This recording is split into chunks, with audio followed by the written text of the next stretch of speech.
Well, some people think that the history of ketogenics goes back, to the early 90s, early 80s, but keto goes back much further than that. Keto goes all the way back to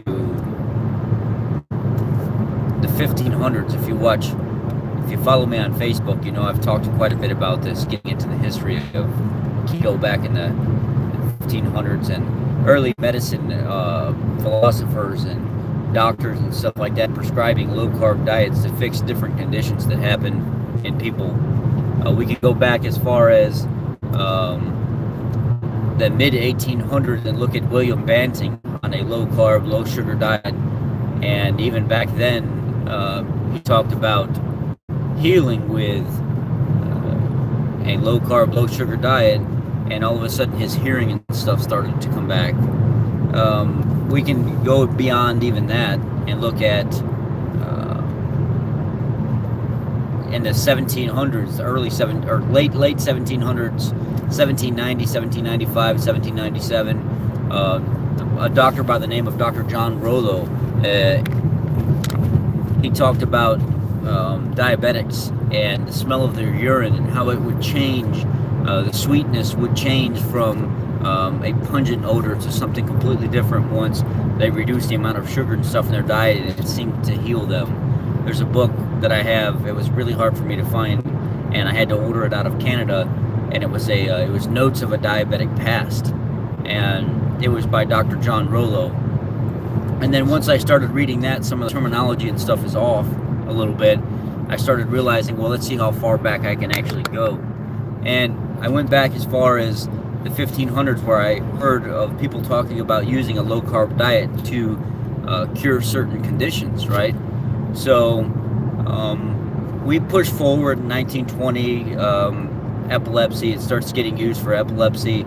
Push forward even more. 1948, Ansel Keys comes up with his junk about how animal products are what cause arteriosclerosis and things of this nature, which was a complete falsity. It wasn't true at all, which also led into the mass production of grain cereals and low cholesterol and low fat, which continued to lead us to be even more sick and an obesity epidemic that went from maybe $40 million at the time to over $1 trillion now, probably. It's to the point where people can't look at the patterns of what has been suggested and recommended to us long enough to see what's going on right in front of their face. They'll deny the very thing that the standard American diet, the recommendations that we've had for so long, is what absolutely did this to us. Food is the medicine to cure all, to heal all. Fasting, food, feasting, and fasting, as Chris Cruiser says. Learning how to be active when you need to be active, fast when you need to fast, and feast when you need to feast is the best lifestyle to actually live. But wrapping your mind around the history of ketogenics and learning where it comes from is also very, very important. In 1960 to 1970, Dr. Atkins started really starting to publicize and talk about it more, the Atkins diet, the power of being in ketosis, what happens in the body whenever you restrict carbohydrates and how the body starts to heal. And then we push forward even more. In 1980, Dr. Eric Westman, Dr. Atkins, Stephen Feeney, and Jeff Volek, everybody started to really study and take this on board as, man, this is kind of healing. These were the original doctors that studied a ketogenic diet. Because the Atkins diet is a protein-based diet, that's just in the induction phase. Atkins never really intended for people to stay in the induction phase. You get in ketosis, you start learning to live a little bit healthier, and then you start adding healthy foods back in. But learning that lifestyle was what was critical. And then moving past that, and as you slowly progressed, you put things back in your diet. Well, the ketogenic diet was not that way. It was a way of long-term living, healing, and staying in ketosis. And as Dr. Eric Westman would progress with his research, Dr. Stephen Feeney and Dr. Jeff Volek would progress with their research and their studies, it just became more apparent that it was a very, very healing diet. Here comes 1990s, where as a movie director by the name of, I think his name was John Abraham or something to that extent. I'm going to post a link in the comment section below, in the description box below. he created the Charlie Foundation. The Charlie Foundation was a foundation for epileptic children and things of this nature, and continuing research on the ketogenic diet, because he would take his son to doctors and spend tons of money trying to get help for his son, but he couldn't get the help.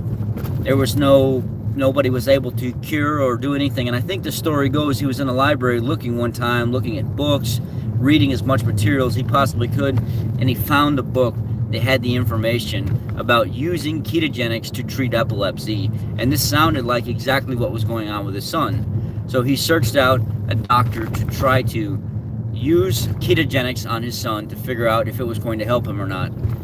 Long story short, his son was able to learn this lifestyle, adapt to this lifestyle, and learn how to live a long, healthy life using ketogenics as an epileptic child. And what ended up happening is John Abraham was or Director Abraham, I don't know if his name was, John sounds familiar to me. I'm not sure if it's John or not. It might not be John. But Mr. Abraham found out that, so healing, he decided he wanted to create his own foundation, the Charlie Foundation, which Meryl STREEP is a big advocate for. She talked a lot publicly back in the day, and a friend of mine, one of my subscribers to my private keto group and my public keto group, she sent me a video this morning of Meryl STREEP, and she's talking about a family that's witnessing basically on the ketogenic diet and showing how healthy it is and how it's helped heal their family and stuff like that, or their child. I want to share the video with you. I'm going to put the link in the comment section below, and I'm going to put the link in the description box, as well as my private group and my public group. My public group, anybody can go on. You don't have to create a Facebook account for that.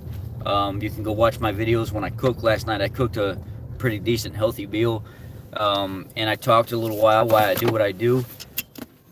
So Jim Abrahams, yes. So for those of you that don't know, I want you to go look at this Meryl Streep video. I want you to check it out. I want you to feel empowered. I want you to feel emotional. I want you to really soak in how this heals people, and don't listen to the naysayers. Just really pay attention to your journey. Know that you're doing good. Know that you should learn as much as you possibly can, and that this has been going on a lot longer than what social media and these nutritionists that claim to know everything. We have documentation and history of people talking about this hundreds of years back.